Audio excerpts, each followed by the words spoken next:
Hello everyone, and welcome to another video here on Real Over Religion. It is I, Johnny Lee, and we are back again with another video. As you can see, the title, I always do this off the top of my head, so I haven't quite determined what the title is right now, but you're looking at it by the time this video is up. And it's basically along the lines of saying my biggest regret, my two biggest regrets, being involved or being in Christianity. This is something that I was thinking about when I was out and about the other day. And I had to think to myself, what do I regret in the years of me being a believer? I could think of a number of things because of the decisions that I've made because of Christianity, but there's two that stand out to me, and it catered to the insensitive nature that comes with being a believer. Christianity is a us and them kind of religion. If you read 2 Corinthians, I believe it's in chapter 6, it talks about what has light in common with darkness. What does Christ have in common with Belial, a reference to Satan? The idea in that chapter is that the believer is to separate themselves from unbelievers. I think it's where a lot of people get the terminology being unequally yoked. So because of this us and them mentality, it taught me to be insensitive to people that I felt did not follow the Bible the way that I did. And I'll get to that particular situation last. But my first regret, I would have to say, because of my belief in the afterlife, I did not take advantage of spending more time with my grandmother in her final moments. And that's something that I do regret. And I can think of a particular day. My grandmother was diagnosed with stage 4 lung cancer back in late 2014. And it was always family tradition for family to get together every Sunday. She used to cook dinner for everyone. And by that stage, she wasn't capable of doing that. And I was requested by my grandfather at this time to be there to help out because she was incapable of doing a lot of the things that she used to be able to do.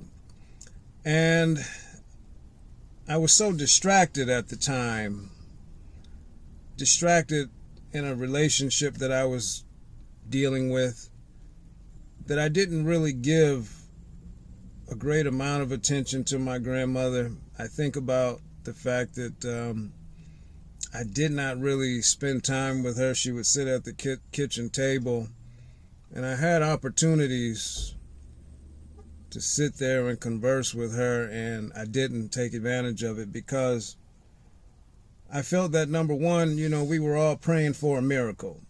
So I thought, this is in the hands of God. He'll take care of it, number one. And number two, if she does pass away, I'll reunite with her again in heaven. So in that moment, I was very insensitive to her suffering. When I think back, there's a specific moment when my siblings came over on Sunday to visit, and we were just doing our regular routine. We got together in the family room as we usually do, or did at the time. We played video games together. And I remember looking into the kitchen, and my grandmother was just sitting at the table by herself, as she, always did. But it felt different this time. And it stuck, that image still stays with me to this day, because I felt, after, becoming an atheist and all that, understanding that the here and now is all we have, those were moments that I should have took advantage of spending more time with her in her final days, and I didn't, because I left it in the hands of God. He'll work it out. A miracle is coming. And that miracle never came. And I regret that I was not more considerate of her suffering, more considerate that in her final moments, you should have been spending more time with her. But because you're thinking about the future and, well, if she passes away, I'll see her on the other side kind of thing. Stupid when I think about it now.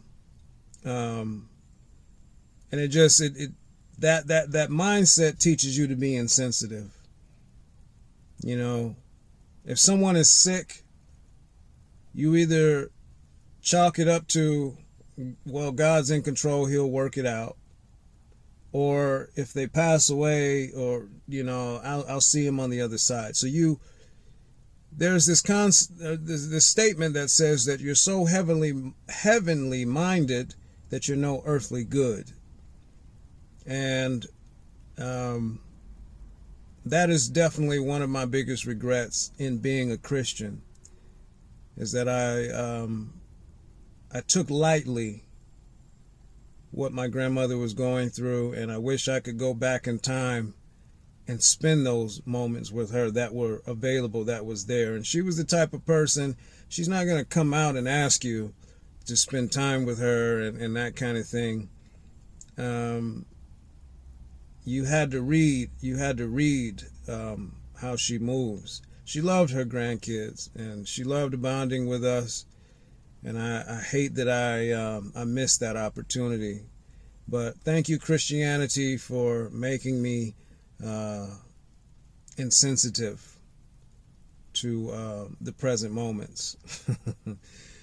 And you see that happens all the time with Christians. That's the reason why they're so comfortable, telling you that God will work it out, even though children are being blown apart in other parts of the world, or sold into slavery and all of this stuff. I had someone actually come into my comment section on Instagram, and they said, well, kids that starved to death, at least they've died and gone to heaven. That's how dismissive this religious nonsense will make you. It doesn't matter that they starved and suffered. As long as they made it to heaven, that's all that matters. Just a stupid thing, looking back. But my final regret of insensitivity, there was a couple that I knew, and they were slightly older than me. I was maybe a teenager when they got married, in my teens. So I was still a new believer. I knew this couple, and they started to have marital issues. Come to find out that the woman in the relationship, she struggled with substance abuse, I'll just say that. And because these individuals were Christians, and because I was a fundamentalist Christian, a legalist, I had no grace for people that said they were Christians but had flaws like that. And some years would go by, and that couple separated due to, the tumultuous relationship that they had. And eventually the woman ended up succumbing to her substance abuse. And I'm trying to be careful, because I don't want to say too much, to reveal too much about this situation, but she passed away from substance abuse at a young age, early 30s. And I was, significantly, I was in my 20s, early 20s at this time. And because I was so committed to Christianity, I had no sympathy for this person at the time.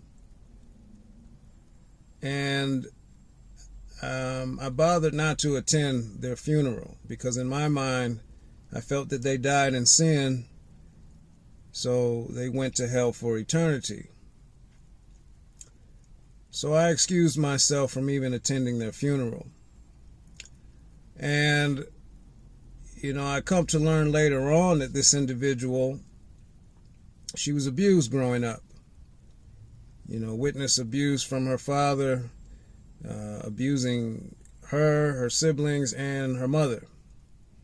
And everybody deals with trauma differently, ladies and gentlemen. And some people come from traumatic situations and they turn to ways to cope.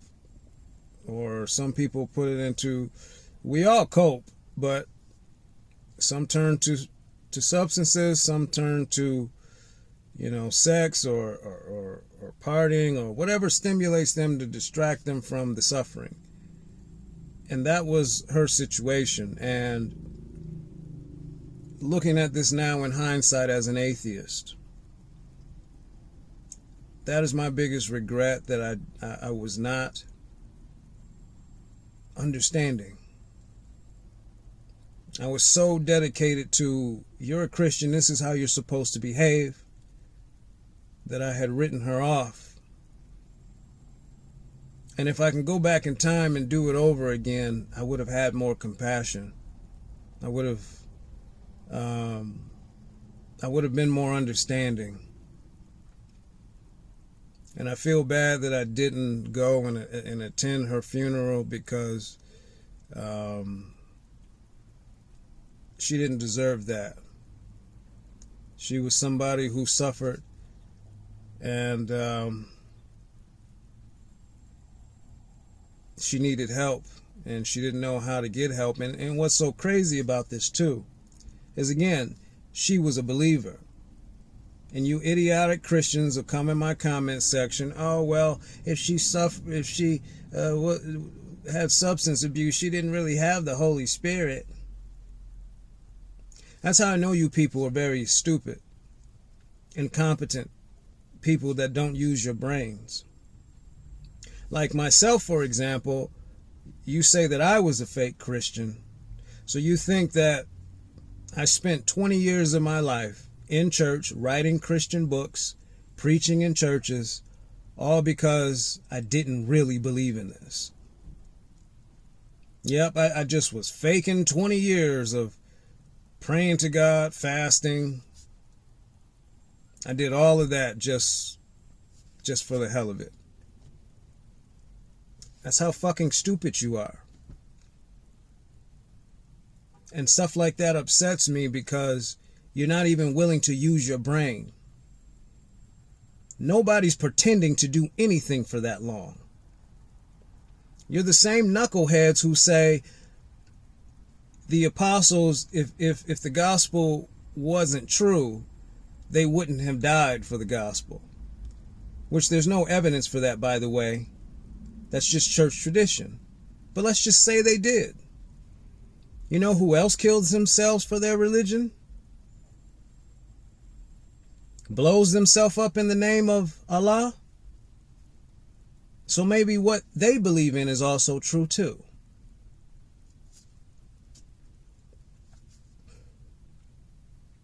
Nobody pretends to follow religion.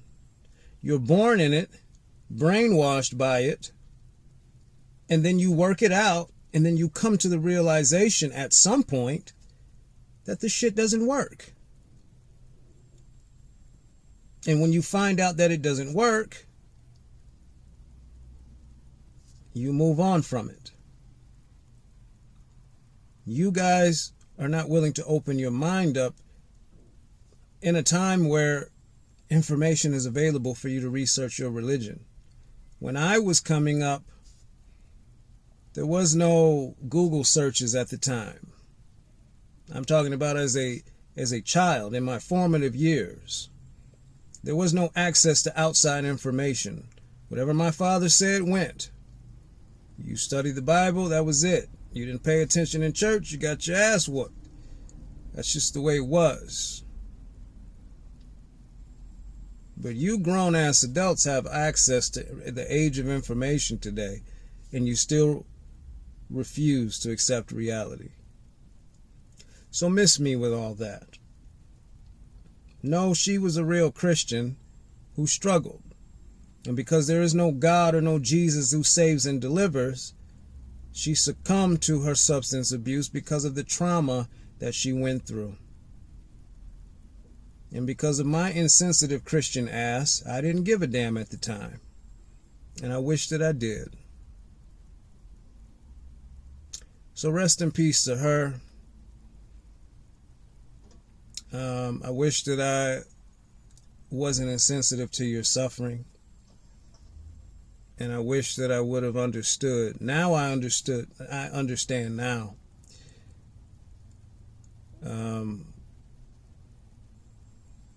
But yeah, rest in peace to her. So I'd like to ask you guys out there, you know, those of you that were Christians and you turned your back on Christianity, what are some of the biggest regrets that you regret, how you behaved as a Christian towards other people? Maybe you can give some examples of insensitivity as well, just so, you know, people that come to this video can look at it and see that Christianity isn't really about love, it's about judgment. It's about us and them. True love doesn't give ultimatums. It doesn't work that way. If your God is a God who loves unconditionally, as you say, then it shouldn't matter how I am. But he loves under conditions, so his love is not infinite. Just read the Old Testament. It literally says, if you do this, I will do that. That's called a condition.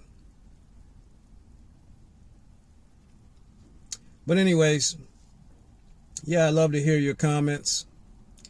I appreciate you guys as always. Like, share, subscribe. And I also want to say this too. You guys that are commenting, be careful with your language, because YouTube is deleting your comments. That's not my doing. So I see your comments because I get a notification in my email, but they don't show up under my video because of some type of profanity you guys might be using. So just be careful with that, because I love your comments. I don't want you to think I'm the one deleting them. Only time I delete comments is when they're just absolutely ridiculous and it has nothing to do with the topic at hand. But yeah, be mindful of the keywords that you use. YouTube likes to censor us here, so just be careful with that. Otherwise, you guys take care, and remember, as I always say, life is suffering, but death is mercy. And if they have to speak for God, they've already lost the debate. Until next time, take care of yourselves.